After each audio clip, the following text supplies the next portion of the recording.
ඔයාගේ Facebook එකට, ඔයාගේ TikTok එකට, ඔයාගේ ෆෝන් එකට ඔයා දාන පාස්වර්ඩ් ඔයාට ඉක්මනට අමතක වෙලා යනවද?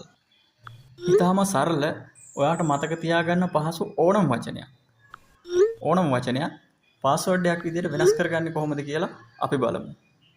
පාස්වර්ඩ් එකක් විදිහට වචනයක් ගන්නකොට ඒක අකුරු 6ත් 8ත් අතර ප්‍රමාණයක තියෙනවා නම් ගොඩක්ම හොඳයි.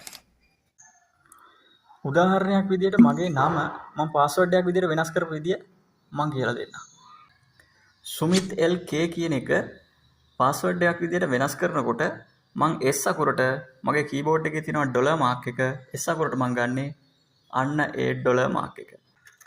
එතකොට මම U අකුර වෙනුවට සරලව මම N අකුර දානවා. M අකුර වෙනුවට මම කැපිටල් M අකුර ගන්නවා.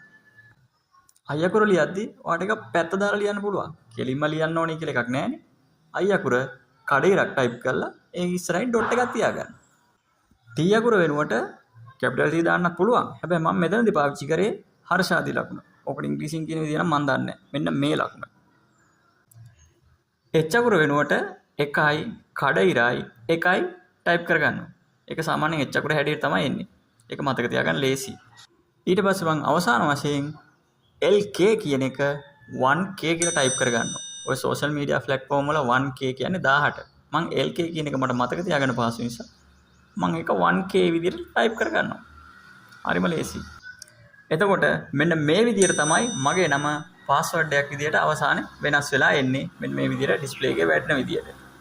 මේ විදිහටම කරන්නයි කියලා අවශ්‍යතාවයක් නැහැ. ඔයාලට පාස්වර්ඩ් මතක හිටින්නේව නැත්තම් මේ වගේ සරල ක්‍රම අනුගමනය කරන්නයි කියන එකයි මම මෙතනින් කියන්නේ.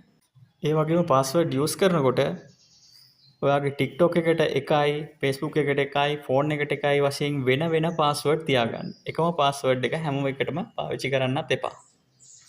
වීඩියෝ එක හොඳ නම් මාව ෆලෝ කරලා තියාගන්න. කීලෙන්න.